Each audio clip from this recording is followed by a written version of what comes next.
Hey, Bulent, great to see you today. How are you? Doing great. Hey, Mike. Good to see you too. Yeah. How's weather? Where you calling in from? Where are you calling in from today? Yeah, I'm calling in Ohio, and it's actually getting warmer these days. So really enjoying the 80 degree weather right now. Yeah, that's good stuff. It's you have spring, then you have false spring, and then spring again. Yeah, yeah, true. Well, let's jump into it because you guys are really doing some interesting stuff at UMI. First of all, Bulent, just tell us what your role is with the company, how long company's been around, and just a little background. Sure, yeah. Say hey, everyone. I'm Bulent. I'm the founder of UMI, and I'm more of a technical founder because I have an engineering background.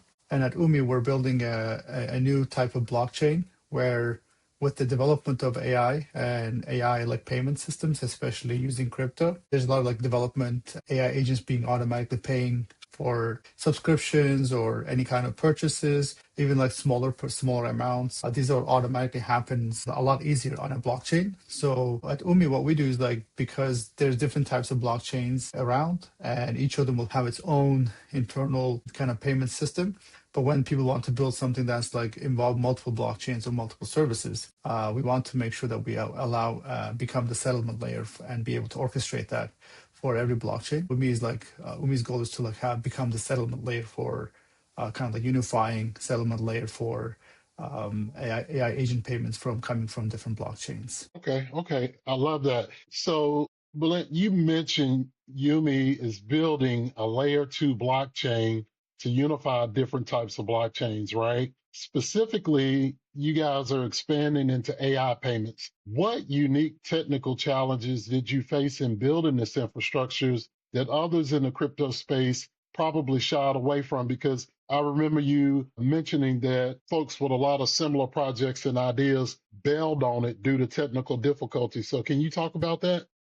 Yeah, it's actually quite a challenging work if you want to like unify different blockchains or different payment systems, mainly because each one has its own type of smart contract language, smart contract execution. So when you think about blockchain, the chain part is quite similar to each other. Obviously, there are differences too, but when you have different blockchains, the projects that are built on each blockchain is implemented differently. So, and having like typical like project of API or like current like in like web, they call it Web 2, Web 3. Web 3 is like a crypto project, Web 2 is like a regular project. When you have these services, they found like the kind of the unifying mechanism, unifying technology to be able to communicate. The blockchains are still like a little behind on this. So these projects have their own. Each blockchain has its own kind of database, data storage, that has its own like settlement. So how do you make sure like one chain's like payment is agreed upon on another chain? How do you like communicate that?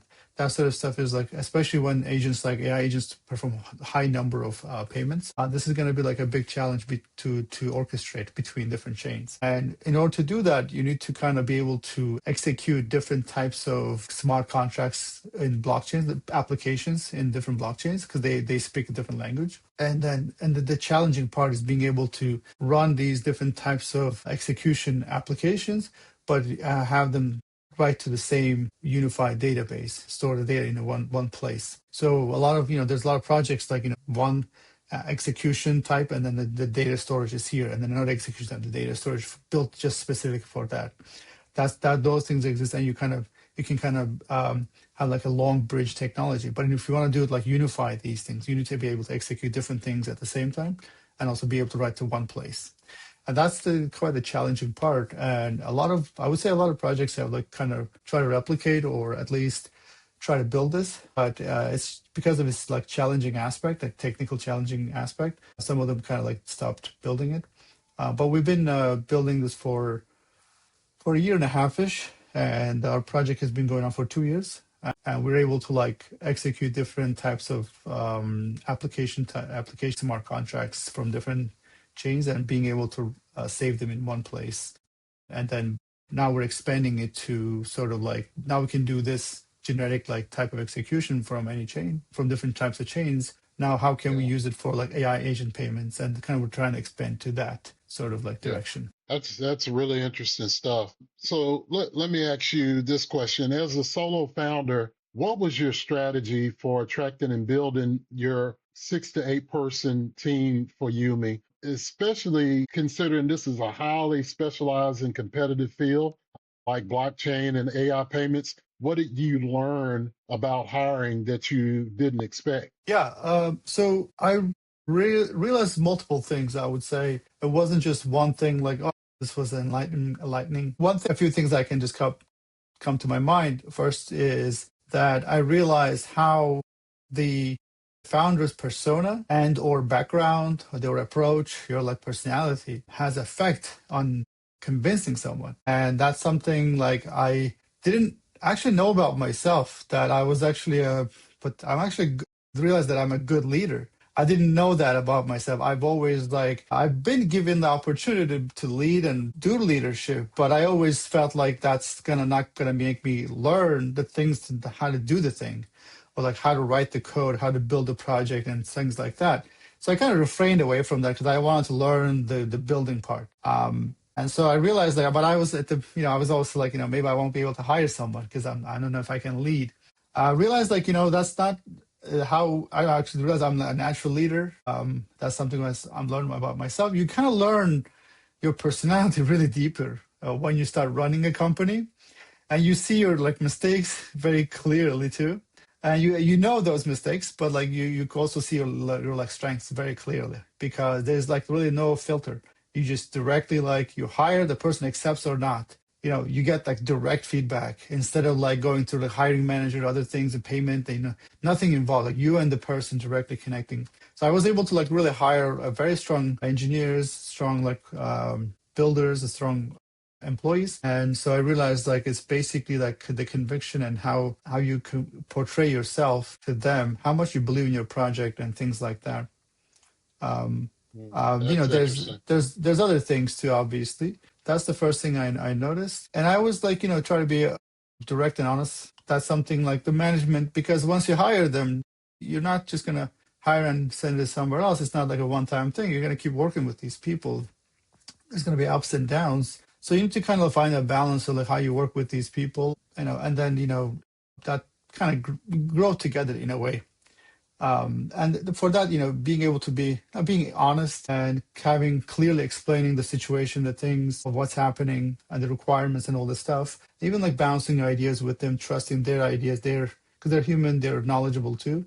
So like really gives them like courage and makes them stay in your company and work with you longer. Yeah, I love some of the things that you mentioned in that about being open, being honest, trusting them, and then also about being passionate about what you do. So just some really good points there. I love that. Let's switch the topic a little bit to funding and launching a product. So you successfully secured angel funding and launched the product. Can you share some of the key milestones or wins from Yumi's 2 year journey that you're most proud of? Maybe particularly those that demonstrate overcoming what you would call a significant hurdle. Yeah, honestly, like entrepreneurship and building a company in general is just it says lots of ups and downs. I would say mostly downs. 80% downs, 20% ups. There's a website called TechCrunch. Yeah, I hate reading it. It's too positive. Like, this is not how reality is. I see yeah, it's just, you see all the like, oh, this company raised 3 million. You know how many other companies who could not raise, like 10 times more. And then you're like, I'm probably like want to be more likely to be that one than this one in the article. So you got to keep that in mind. And but fortunately, I was able to raise, a significant amount of like angel investment from multiple people, and also was able to build the full product. So that's what I'm really proud of, like being able to build the product. And I see a lot of like people raise money, but they can't build it, they can't launch it. I'm actually very diligent about launching it, like getting it out the door, and then giving it in the hands of people. And some of like actually one of like the like additional projects that we built, like a website to kind of grow the community of UMI, was we built a web page where people can come and like do things and do activities, come back every day, has received like we've been receiving since then, like since the beginning, like 20,000 users a day.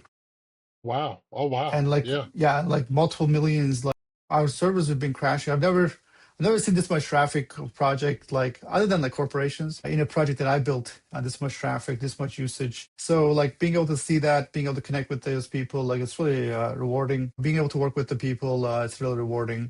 There's a lot of like balancing things, balancing budgets, hiring, firing. I mean, you got to be honest, but you got to be respectful. You're dealing with humans and people like that have like some people have kids, some people have lives. I mean, lives like in the sense like they have responsibilities. Sure. People are emotional. You gotta like respect that. When you like work with someone, when you don't like something, for instance, like it's not that that person is like completely wrong or bad. You just that situation didn't work out, or Sure. you don't need that person's skill or something. Like you gotta like be directly like target like that, pinpoint the issue and tell the person. And for the like 100%, like most of the time, that person really agrees with you, and then you give them like direction, and actually person becomes really cool with you. And so I've seen it all. To be honest with you, I've been entrepreneurship, doing entrepreneurship for almost 8 years. I've seen it all. I've helped many people. They've raised money through my help. I was very direct with them and showed them the way basically. And even sometimes I told them that, hey, you're not gonna like doing this thing. I was very honest with them. And so like I think mainly honesty is.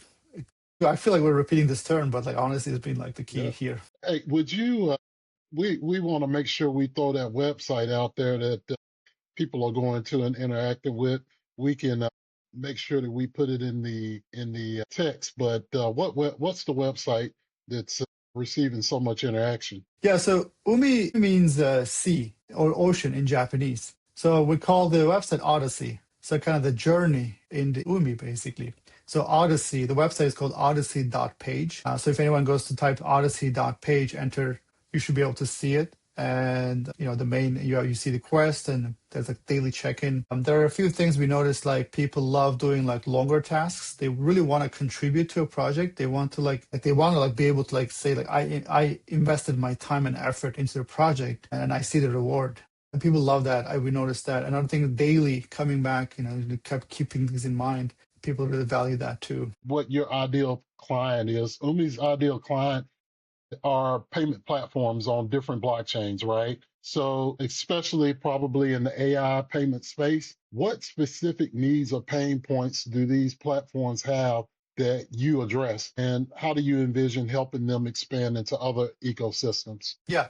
So our goal is to like be the kind of the orchestration layer for agent payments between different chains. So there's gonna be like a lot of AI agents they're already being a lot of built already. Actually, more than I think the numbers are like growing over humans. So, but the transactions, like the usage, is not there yet. So, but it's going to be orders of magnitude higher. So there's going to be AI agents like doing like travel planning, travel payments, ordering things online. And then the best, like when you try to use like Visa or other payment platforms, there's a lot of like physical things involved to do. But with the like blockchain and crypto in general, that kind of cuts out the middleman. It's just you can do the payment directly on the chain. So, but then the issue is like when AI agents communicate with each other, like, and that a lot of times these agents are going to be in different chains. So be able to like know that, hey, did my payment go through? Did I get my request? That kind of settlement, that kind of alignment is like a kind of like a layer or like communication or protocol. And so what we will build is that kind of that settlement layer, like that understanding layer, that a middle layer where these projects can trust each other. So the payments will be like would be like communicated between different applications. So we're basically building it for the future where the trend is going in this direction. And we're going to see in the future like a lot of like you talk to your phone and say something, hey, I want to get this done. We do it by typing right now, but it's going to be like talking and then just kind of say it and then it kind of does it for you. There's a lot of like, right now we don't trust, like we don't like, hey, stop when it's payment. We say that, let me know when you're going to pay. But if you remember like in like early, like when credit cards came out first, credit card online payment, they were like, no, let's not do the payment. Well, let's hold off and then I'll go to the store and do it in person. So we always like, we're skeptical, but now, like, I don't trust if someone asks me for my credit card number. I'm like, no, I'll type it in myself. So we're so Sure. used to that. So the future of payment is going to be like my AI agent is going to just make the payments from different blockchains. Hey, I have an account on this blockchain, just going to use my account. I trust my AI agent, basically. Like that's going to be the future. And but what we're solving is like kind of this orchestration applications that are on different chains and being able to be the trust layer between these chains. Wow, that's interesting stuff. I love that. Well, let's shift gears in just the last little bit that we have together and see if we can help other business leaders and founders out there. So, our podcast focuses on growth companies across various industries. What lessons from Umi's expansion into the AI payment space and your experience in the crypto world do you think are universally applicable to other SaaS companies looking for growth and product market fit? Yeah. So one thing I think people should can benefit the beginning is like in order to accept some kind of payment for your SaaS product, you have to minimum accept at least like I think at the minimum is $2 to accept. You cannot accept less than $2, and that's like when you're not really making much. And if you in order to like make actual profit, it needs to be a minimum like $5 to $10, because there's like fees involved in the payment processing, and then the other things, other tools, other services. They all cut a little bit. They all have a little bit of cut, and so they add up to like at least like 30 cents to like 60 cents minimum, and then scalable with the percentage amount, the amount you pay basically. But with blockchain like payments, like it just kind of eliminates all the fees, and the fee you pay is to the blockchain fee. And different blockchains, some blockchains the fees might be expensive, like by expensive I mean like 20 cents expensive. But it's not based on your spending. 20, even the high expensive ones, which is 20 cents, it's just 20 cents per purchase. That's it. There's no additional. You can buy $1 million item or a $5 item. It's the same amount of That's payment. amazing. That's And then the amazing. other, yeah, it's pretty impressive. And then the other thing is like that's like the high expensive blockchain. We go like lower, like 1 cent, even less than a cent, a quarter of a cent, like even less for like a 5% of a cent. But that enables like different types of like services, like meaning like, hey, instead of paying me monthly SaaS payments, why don't you just pay me as you use it? Like every time you make a request, I give you the response, but you include a payment attached to it, basically, with every Hmm. request. And like basically you're charging per request. So that becomes like you get into like micro payments or nano payments, they call them actually. Yeah, yeah. So that like opens up new ways of like charging, and you can like you give maybe like a request like a SaaS project, hey, what's your cost? And it says like, hey, well, this for your purchase, it's gonna cost this much, and then you attach the payment, which is a crypto payment already attached with the transaction, and then, hey, I already paid you, and here's the proof of it, and can you deliver your service? And then the SaaS project can deliver that service. You get into like more like a micro payment system. You don't have to like do like subscription payment anymore. But I Yeah. mean, you don't want to get rid of it, so Uh, that you can provide alternatives. Basically, I'm not saying cut it out to do the one thing. You can start providing micropayment services on top of your like monthly like subscription payments. I absolutely love that. Like that's high level out of the box thinking because most SaaS companies are only married to one model where you have a subscription payment every month. And what you're talking about, which is one of the things we help companies with, is margin expansion, right? You could deliver the same product and instead of paying so many monthly fees, you could reduce that and expand your margin and without really doing anything different other than delivering the service that you've always been delivering and changing your mechanism for delivery and how you're taking payments. I love that. Yeah, That is awesome. Yeah. yeah. Obviously, like you charge per service. Obviously, you should charge less, obviously, but then what you're doing is like you're expanding the number of users, because some people like they don't want to pay that $10 at the minimum, maybe like a $50 service. Hey, I'm just going to use it a few times, and this really happens like a lot with like AI. A lot of times you go to an AI platform, you're like, hey, I just want to create a few images, like I was just going to generate a few images, like I don't want to pay like $200 for your service. I just need it like today, that's it. I don't need it tomorrow, the next day. But you just don't sign up. But Right. because you allow that service payment, um, you're basically acquiring customers that you wouldn't have acquired before. Yeah. I love that. So looking ahead, UMI is raising money to expand its infrastructure for AI payments. Is that correct? Yeah, correct. Yeah. Okay. What is the biggest growth opportunity you see in this evolving sector, and what challenges do you anticipate in scaling UMI to meet the demand? So I think some of the growth challenges would be like kind of the concentration of some of these payments because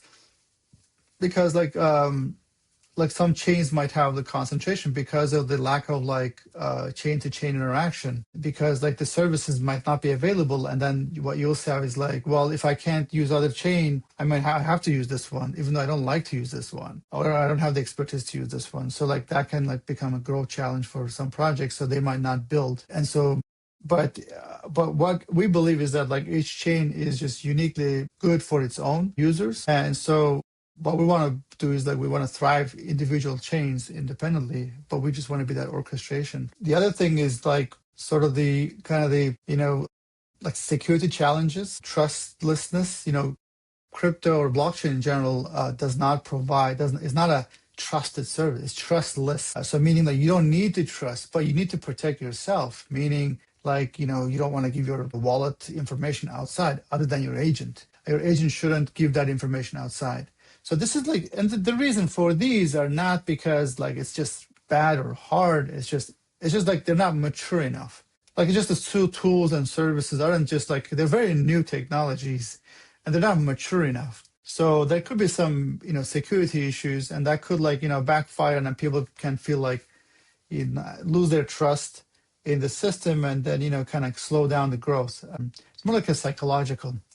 And then, the newspapers want to like publish these things a lot. So and so like the way is like what you want to do is like basically like provide that trustlessness of decentralization for like blockchain payments, and then kind of acquire customers one by one. And then a lot of times what you want to do is like make sure that these services are kind of the behind the scene instead of to the user's face, and things kind of happen automatically. And then users aren't just that kind of pushed for every like detail. Hey, do you want to check this box? Because people will make mistakes. You want the service to kind of work on its own. But I would say like security issues could be like growth blockers, psychological blockers also. But other than that, I don't think like AI agents growth is gonna slow down. That's a needed feature. Like that's just what we humans need. We want things to run in the background, like kind of like, hey, take care of that. We don't go wash dishes like by hand. We just like put it in the dishwasher and turn it on. We know it's gonna be get done. So imagine like, in the future, like robots are cleaning our houses and they're making payments and they're buying things, they're ordering things, turning on lights and things like that, all happening. If there's a payment involved, that's gonna easily can go through like the blockchain's technology. It does not do blockchain, but the blockchain technology is such a good fit for this. Yeah, that's interesting stuff. All right, last question. So, given your background in Silicon Valley and your journey as an entrepreneur in this crypto space, what advice would you offer to other founders who are building highly technical products and aiming for rapid growth? Yeah. So we're focusing on specific like technical challenging products, right? Correct. So yeah, so for someone building very technical product, I usually tell them a few things. First thing is like, what's your core value? What is the core feature? Is it your login? Like, do people have to log in? A lot of times, like, they build a login system and this and that. I'm like, do you have to have like? Can you basically cut features? And by I don't mean like lower the number of features. I don't mean like just do less of it. I'm saying cut it out basically. Do you need login at all? And then it's not like, oh yeah, we need it. It's not like we need it. It's not about that. Can you do without it? How can you do without it? Just kind of questioning these things will like eliminate like, I would say like 90% of your features. And that 10%, that's gonna take a lot of time too. But now you're focusing on 10% of your feature where you wanna build. And now for that one, like you wanna like time box yourself. Let's say you start working and then you realize that it's taking a lot of time. So you wanna be like, hey, what's wrong? You're gonna question all the assumptions in the system. And for that to solve those assumptions, you gotta do like a few things. One, can I build it with AI? Can I, is the person I'm building overcomplicating this? Yeah. The second thing is like talking to your customers. Does my customer really need that? Is the way it's working, is the way we're building, is the right way that they want to use? So with this stuff, like you can cut out a lot of things And for me, when I build a product, I usually have like a 3 week, the 3 month, and then potentially like a 3 year. I've never got done the 3 year. Oh well, with the UMI, I've done the 2 year. Like I have like a 3 week and a 3 month, and then maybe like 3 year. It could be like 2 years plan. So the 3 months, you got to build a prototype. You can't just be like, oh, I'm just going to build a product and serve it. No, you got to build a prototype in 3 weeks, 2 to 3 weeks. Like ask AI to build it for you, Something and then you viable. show Mhm. you use that yourself. Like, hey, what does it feel like if I use this? By the way, it's going to break all the time. You have to do a lot of manual things, but you can show it to your clients. You can use it yourself. And then 3 months is like a working product. Like it's going to have flaws, the issues, but it's going to work end to end. Like, it's going to have all the systems and whistles and everything. It's going to work really well. And then where you can give it to your customers, like, hey, I want you to use this. And they're going to start being able to use or pay or anything like that. And then the 3 year, if needed, is like the full like scalable, like interactive, like a fully like embedded, like kind of the corporate product version of that. Umi has gotten to that point. I built like a quick version in like 2 weeks actually to see if I can build this. And then I spent like a few months like, hey, like, I will use different technologies to see if I can like kind of start working. I picked the one that's gonna fit, and I was able to like play with it for like in three months. And after that, like we spent like a few years to like kind of finish the product, full version. And it's like this version has to be secure, scalable, and Yeah. full production ready. Yeah. So like these things will definitely help people like build faster. Another thing is like, this is more like the human source resources of this. You want to like work with people, you want to hire people. You don't want to like overextend right off the bat, because what you Sure. think, if you're not a product person, if you're not a technical person, you think that like the first person you hired is going to build the product, finish everything, and then get it done. That's not how it works. That person will make mistakes. You might not like to work with that person. So things are going to go wrong. So you want to make sure that you don't spend all your budget in one engineer, one shot. You want to make sure you have multiple shots. So like, negotiate. If things aren't working in 2 weeks, cut it out. If things are working well, like you can always raise that person's salary. It's not a problem, but you got to start like make sure you're within your budget, like a lower budget, so that like you don't overspend, because things are not going to work out.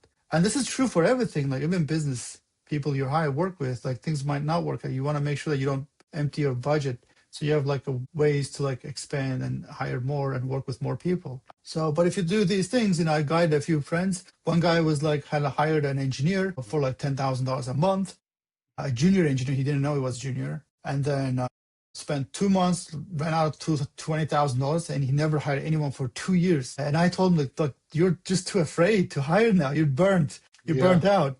So I Yeah. told him, like, hire an agency, slower price, like $4,000 a month. And then let's start with that $2,000 a month or $4,000 a month. Start with that and see how that plays. If it doesn't work, cut it out, get another one, try another one.